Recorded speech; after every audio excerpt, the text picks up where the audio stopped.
नमस्कार जय जगन्नाथ दर्शक बंधु एसपी एस्ट्रोलॉजी ओडिशा चैनल प्रसारित मासिक राशिफल कार्यक्रम को आपण स्वागत। दर्शक बंधु आज आम आलोचना करवा जे फेब्रुआरी 2026 रे केमिति रहिबो राशिचक्र पंचम राशि सिंह राशि व्यक्तिविशेष मान शुभाशुभ राशिफल विषय विस्तृत भाव आलोचना करवा प्रतिकार सहित कि पूर्व आपण एक अनुरोध जदि आप चैनल को प्रथम दरकार आसी था तो वीडियोटी को लाइक करूँ शेयर करूँ और चैनल को सब्सक्राइब करी पाखे बेल आइकन को प्रेस करूँ।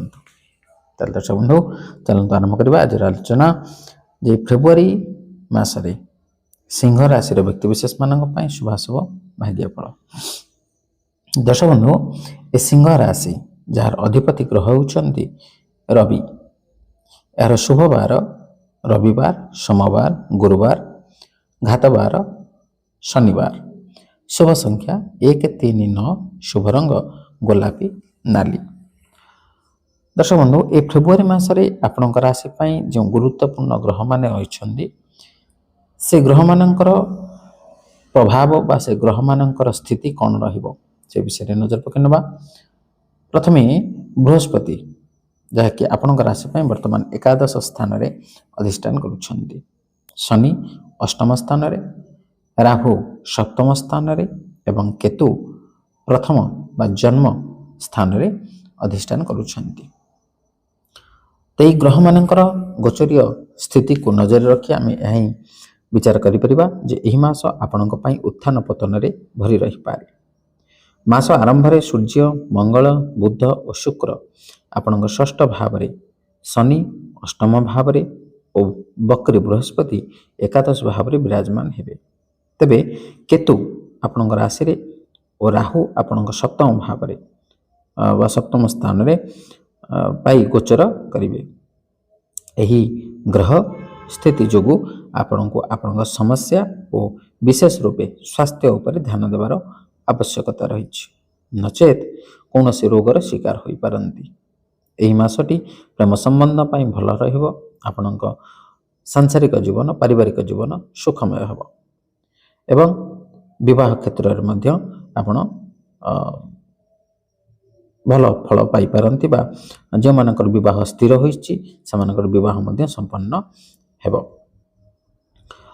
अविवाहित माननको विवाहर सुजोग मिलिबो। विवाहित व्यक्ति माननको किछि परिस्थिति को परिचालना करने को पड़िबो। जीवन साथी स्वास्थ्य प्रति ध्यान देवा को पड़िबो जहा द्वारा परिस्थिति हाथरू बाहर न जाए। धीरे धीरे सब किछि सामान्य हेबा को लागिबो। आर्थिक चैलेंज वृद्धि हेबो। गोटे पटे खर्च भरपूर हेबो एवं आपनको विरक्त करिबो किंतु अन्य पटे भल आय मध्य हेबो जहा द्वारा कि आपनको किछिटा आश्वस्त अनुभूत हेबो। पारिवारिक जीवन रे उत्थान पतन मध्य किछि भल मुहूर्त मध्य आसीबो।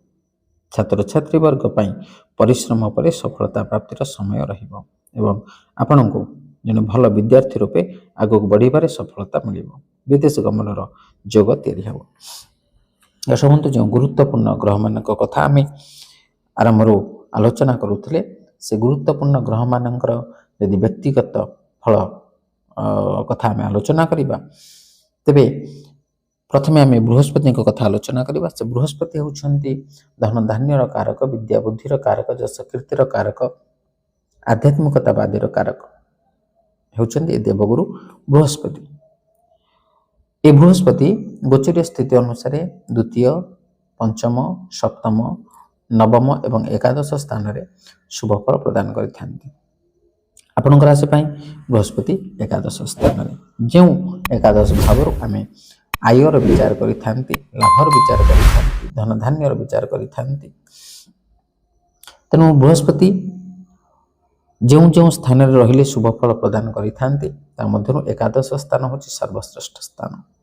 एकादश रे बृहस्पति रहिले यदि आपण वर्तमान क्षेत्र रे कोनोसी व्यवसाय वाणिज्य क्षेत्र रहुछने तेबे सेतरे आपण आशानुरूप लाभ प्राप्त करि परिबे। आकस्मिक धन प्राप्तिर जोग मध्य रहिछि। आपणकर पार्टनर आपनको पूर्ण सहायता प्रदान करेंगे। यदि आपण वर्तमान समय रे शेयर मार्केट अर्थ विनियोग करुछंती तेबे मध्य ए समय आपणक पई अत्यंत शुभ फल प्रदायक अनुकूल रहिबो एवं आपण यदि आध्यात्मिक क्षेत्र रे अछंती ତେବେ ଏ ସମୟ ମଧ୍ୟରେ ଆପଣଙ୍କର ଭଗବାନଙ୍କ ଦିଗରେ ଆପଣ ମନ ନିବେଶ କରିବେ। ଅଧିକରୁ ଅଧିକ ସମୟ ଆପଣ ଭଗବତ ପ୍ରାପ୍ତି ନିମନ୍ତେ ଅର୍ପଣ କରିବେ। ପାଠପଢ଼ା ର ବିଦ୍ୟାର୍ଥୀମାନେ ବା ଯେଉଁ ଅଧ୍ୟୟନ କ୍ଷେତ୍ରରେ ଅଛନ୍ତି, ବିଶେଷ କରି ଉଚ୍ଚ ଶିକ୍ଷା କ୍ଷେତ୍ରରେ ଅଛନ୍ତି, ସେମାନଙ୍କ ପାଇଁ ଏ ସମୟଟି ଅତ୍ୟନ୍ତ ଶୁଭଫଳପ୍ରଦାୟକ। ପାଠପଢ଼ାରେ ଆଗ୍ରହ ବଢ଼ିବ। ଆପଣ ଯେକୌଣସି କ୍ଷେତ୍ରରେ ବିଦ୍ୟା କ୍ଷେତ୍ରରେ ଆପଣ ଆଗକୁ ଯିବା ପାଇଁ ଚାହିଁବେ ଯାଇପାରିବେ। ଯଦି ଏ ସମୟ ମଧ୍ୟରେ ଆପଣ କୌଣସି ଇଣ୍ଟରଭ୍ୟୁ ଦେଉଛନ୍ତି ବା କୌଣସି ପରୀକ୍ଷା ଦେଉଛନ୍ତି, ସେଥିରେ ମଧ୍ୟ ଆପଣ କୃତକାର୍ଯ୍ୟ ହେବେ ଏବଂ ଅଧ୍ୟୟନ କ୍ଷେତ୍ରରେ ଆପଣ ନିଶ୍ଚିତ ଭାବରେ ଅତ୍ୟନ୍ତ ଶୁଭ ଫଳ ପ୍ରାପ୍ତ କରିବେ।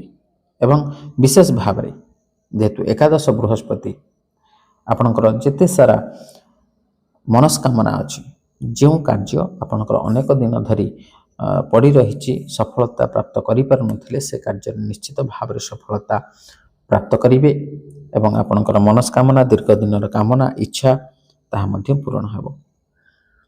ଦ୍ୱିତୀୟରେ ଆମେ ଶନିଙ୍କ କଥା ଆଲୋଚନା କରିବା। ଶନି ହେଉଛନ୍ତି ସତ୍ୟର ଦେବତା, ନ୍ୟାୟର ଦେବତା, କର୍ମକାରକ ଗ୍ରହ। ଏ ଶନି ଗ୍ରହ ଗୋଚରୀୟ ସ୍ଥିତି ଅନୁସାରେ ତୃତୀୟ, ଷଷ୍ଠ, ଦଶମ ଏବଂ ଏକାଦଶ ସ୍ଥାନରେ ଶୁଭ ଫଳ ପ୍ରଦାନ କରିଥାନ୍ତି। ତେଣୁ ତା ମଧ୍ୟରୁ ଶନି ଆପଣଙ୍କ ରାଶି ପାଇଁ ବର୍ତ୍ତମାନ ଅଷ୍ଟମ ସ୍ଥାନରେ। ଯେଉଁ ଅଷ୍ଟମ ସ୍ଥାନରୁ ଆମେ ଅଶୁଭତ୍ୱର ବିଚାର କରିଥାନ୍ତି। ତେଣୁ ଶନି ଅଷ୍ଟମ ସ୍ଥାନରେ ନିଶ୍ଚିତ ଭାବରେ ଆପଣଙ୍କୁ ଅଶୁଭ ଫଳ ପ୍ରଦାନ କରିବେ। ବିଶେଷ ଭାବରେ କର୍ମକ୍ଷେତ୍ରରେ ଯଦି ଆପଣ କର୍ମକ୍ଷେତ୍ରରେ ଅଛନ୍ତି, ତେବେ ଆପଣଙ୍କର କାର୍ଯ୍ୟଦକ୍ଷତାକୁ ଉଚ୍ଚପଦସ୍ଥ କର୍ମଚାରୀମାନେ ଅନୁଭବ କରିପାରିବେ ନାହିଁ, ଯାହାଦ୍ୱାରା କି ଆପଣଙ୍କୁ ବିଭିନ୍ନ ସମସ୍ୟାର ସମ୍ମୁଖୀନ କରାଇ ପାରନ୍ତି ଏବଂ ଆପଣ କର୍ମକ୍ଷେତ୍ରରେ ମଧ୍ୟ ପ୍ରତ୍ୟେକ ମୁହୂର୍ତ୍ତରେ କିଛି ନା କିଛି ସମସ୍ୟାର ସମ୍ମୁଖୀନ ହୋଇପାରନ୍ତି ଏବଂ ଆପଣ ସେତେବେଳେ ଆଗକୁ ବଢ଼ିବେ ଯଦି ଆପଣ ସମ୍ମୁଖୀନ ହେଉଥିବା ସମସ୍ୟାକୁ ଆପଣ ସମାଧାନ କରି ଆଗକୁ ବଢ଼ିବାକୁ ଚେଷ୍ଟା କରିବେ ଏବଂ କର୍ମପ୍ରାପ୍ତି କ୍ଷେତ୍ରରେ ବା କର୍ମକ୍ଷେତ୍ରରେ ଆପଣଙ୍କ ଆକସ୍ମିକ ଭାବରେ ଆପଣଙ୍କୁ କର୍ମଚ୍ୟୁତି ମଧ୍ୟ ହୋଇପାରେ ଏବଂ ସ୍ଥାନ ମଧ୍ୟ ପରିବର୍ତ୍ତନ ହୋଇପାରେ। ଯେଉଁମାନେ ନୂତନ ଭାବରେ କର୍ମପ୍ରାପ୍ତି ନିମନ୍ତେ ଆବେଦନ କରୁଛନ୍ତି, ସେମାନଙ୍କ ପାଇଁ ମଧ୍ୟ ସମୟ ଅନୁକୂଳ ନୁହେଁ। ତେଣୁ ଯଦି ଆପଣ ନିରନ୍ତର ଭାବରେ ଚେଷ୍ଟା କରିବେ ଉଚିତ ମାର୍ଗରେ, ସତ୍ ମାର୍ଗରେ ରହି, ତାହେଲେ ନିଶ୍ଚିତ ଭାବରେ ଶନି ଆପଣଙ୍କୁ ଶୁଭ ଫଳ ପ୍ରଦାନ କରିବେ। ଏବଂ ରାହୁ ସପ୍ତମ ସ୍ଥାନରେ, ଯାହାକି ଅଶୁଭତ୍ୱର କାରକ, ଏବଂ କେତୁ ଜନ୍ମ ସ୍ଥାନରେ, ଯାହାକି ମଧ୍ୟ ଆପଣଙ୍କ ପାଇଁ ଅଶୁଭ ଫଳ ପ୍ରଦାୟକ ହେଉଛନ୍ତି। ତାହେଲେ ଦର୍ଶକ ବନ୍ଧୁ, ଆମେ ତ ଆଲୋଚନା କଲେ ବିସ୍ତୃତ ଭାବରେ ଭାଗ୍ୟଫଳ ବିଷୟରେ। ତେଣୁ এই ଯେଉଁ ଶୁଭ ଏବଂ ଅଶୁଭ ଫଳ କଥା ଆମେ ଆଲୋଚନା କଲେ, ସେ ଅଶୁଭ ଫଳକୁ ପରିତ୍ୟାଗ କରି ଶୁଭ ଫଳ ପ୍ରାପ୍ତ କରିବା ନିମନ୍ତେ ଆମେ କେତେ ଗୁଡ଼ିଏ ପ୍ରତିକାର ବିଷୟରେ ଆଲୋଚନା କରିବା। ସେ ପ୍ରତିକାର ଗୁଡ଼ିକ ହେଉଛି, ଆପଣ ମାତା ମାତଙ୍ଗୀଙ୍କୁ ଦର୍ଶନ କରନ୍ତୁ ବା ସାମାନ୍ୟ ପୂଜା ଅର୍ଚ୍ଚନା କରନ୍ତୁ, କିମ୍ବା ଓମ୍ ଭାସ୍କରାୟ ନମଃ ଏ ମନ୍ତ୍ରକୁ ମଧ୍ୟ 21 ଥର ଜପ କରିପାରିବେ। ଏବଂ ବିଶେଷ ଭାବରେ ଆପଣ ଶନିଙ୍କର ଶୁଭ ଦୃଷ୍ଟି ପ୍ରାପ୍ତ କରିବା ପାଇଁ ପ୍ରତିଦିନ ହନୁମାନ ଚାଳିଶା ପାଠ କରନ୍ତୁ, ହନୁମାନଙ୍କୁ ଦର୍ଶନ କରନ୍ତୁ। ମଙ୍ଗଳବାର ଦିନ, ଶନିବାର ଦିନ, କିମ୍ବା ସୁନ୍ଦରାକାଣ୍ଡକୁ ପାଠ କରନ୍ତୁ, କିମ୍ବା ଶିବଙ୍କୁ ଦର୍ଶନ କରନ୍ତୁ, କିମ୍ବା ଆପଣ ରବିବାର ଦିନ ସୂର୍ଯ୍ୟଙ୍କୁ ଜଳ ଅର୍ପଣ କରିବା ଉଚିତ। ଗୁରୁବାର ଦିନ ପିପଳ ଗଛକୁ ସ୍ପର୍ଶ ନ କରି ଜଳ ଅର୍ପଣ କରିବା ଉଚିତ। ଏହା କରିବା ଦ୍ୱାରା ଆପଣ ନିଶ୍ଚିତ ଭାବରେ ଶୁଭ ଫଳ ପ୍ରାପ୍ତ କରିବେ। ଦର୍ଶକ ବନ୍ଧୁ, ଆଶା କରି ଭିଡ଼ିଓଟି ଭଲ ଲାଗିଥିବ। ଯଦି ଭଲ ଲାଗିଛି ତ ଭିଡ଼ିଓଟିକୁ ଲାଇକ୍ କରନ୍ତୁ, ସେୟାର କରନ୍ତୁ ଏବଂ ଆପଣଙ୍କର ସୁଚିନ୍ତିତ ମତାମତ ଦେବାକୁ ଜଣାଇ ଭୁଲନ୍ତୁନି। ଆଜି ପାଇଁ ବିଦାୟ ଦିଅନ୍ତୁ। ରହିଲି, ନମସ୍କାର, ଜୟ ଜଗନ୍ନାଥ।